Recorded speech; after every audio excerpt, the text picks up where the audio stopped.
Boa noite, boa noite. Sejam todos bem-vindos. Começando com o livro Mantras de Vida de Loester, psicografado por João Nunes Maia. Não sou maior do que ninguém, nem menor. Sou igual a todos, porém em dimensão diferente de vida. Sinto-me feliz onde estou, por compreender o que sei. Essa é uma mensagem bem de Loester mesmo.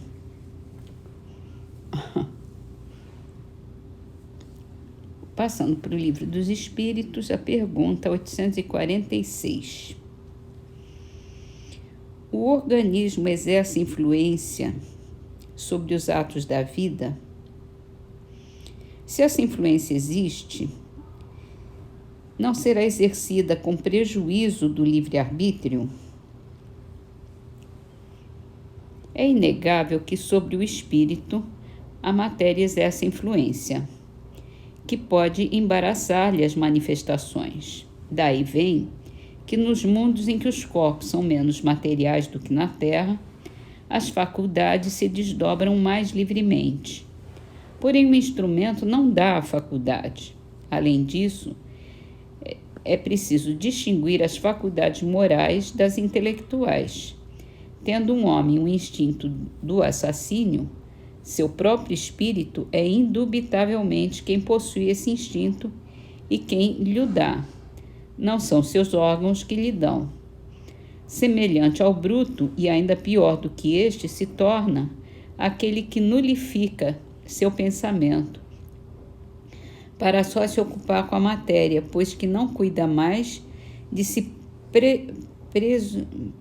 premunir contra o mal. Acho que quer dizer prevenir.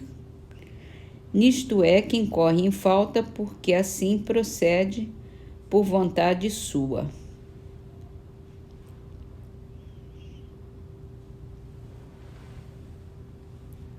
É isso aí.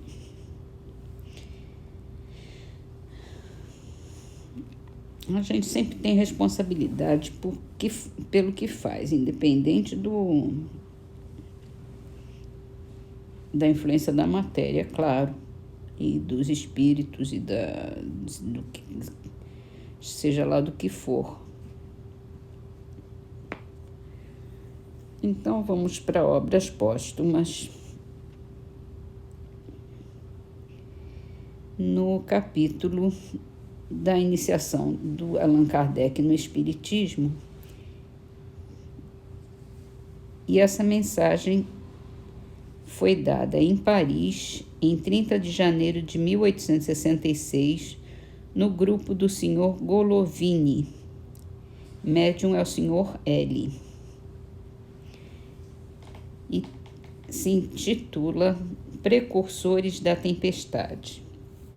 Permitam que um antigo dignitário da Táurida abençoe seus 2 filhos, que eles possam, sob a égide das respectivas mães, tornarem-se inteligentes em tudo e ser para vocês causa de reais satisfações.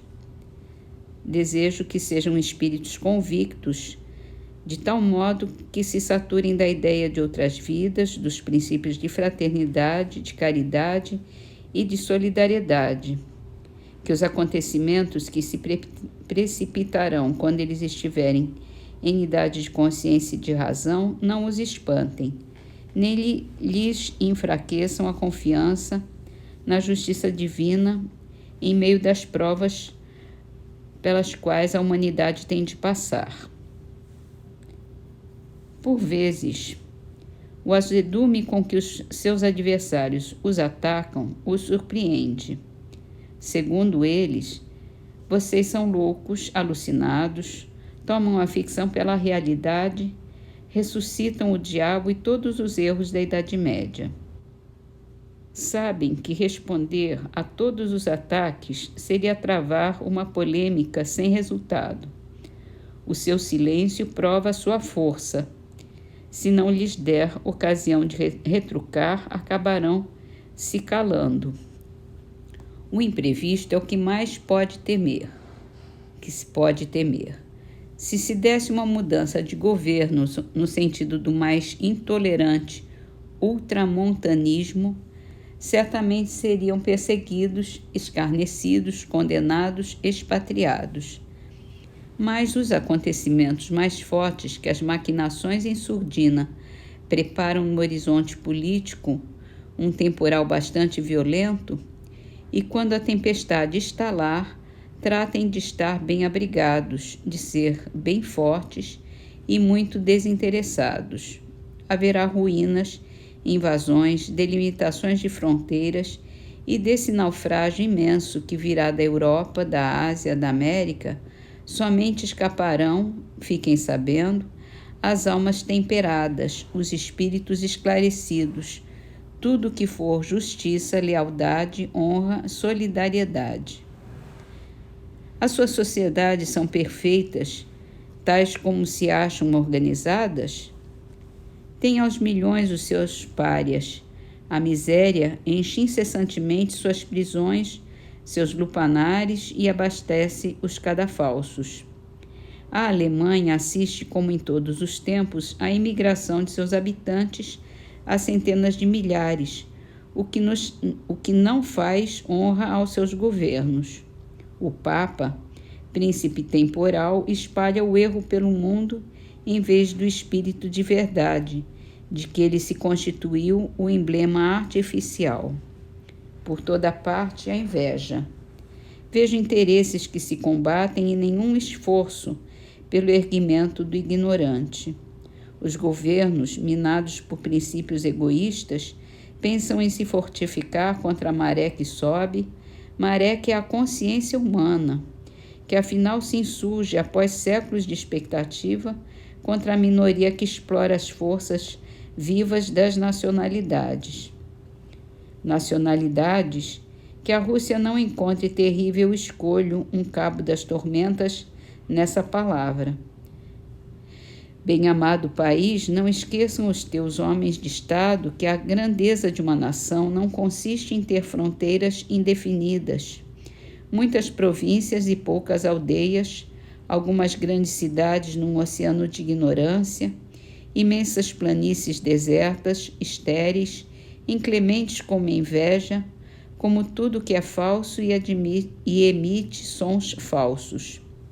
Pouco importa que o sol não se esconda sobre as suas conquistas, nem por isso haverá menos deserdados, menos ranger de dentes. Todo um inferno ameaçador e de falses escancaradas como a imensidade. As nações, como os governos, têm o livre-arbítrio. Como as simples individualidades, elas sabem se dirigir pelo amor, pela união, pela concórdia. Entretanto, fornecerão à tempestade anunciada elementos elétricos apropriados a melhor as destruir e desagregar. Ele se assina inocente. E em vida foi o arcebispo da Táurida. Vamos então finalizar com as trovas de Roberto Correia, Letreiros. Quadro de notas verbais traz esta nota reversa. Obras desmentem sinais, serviço muda conversa. Saudade e felicidade dupla que se contradiz. Ninguém sabe o que é saudade enquanto se vê feliz.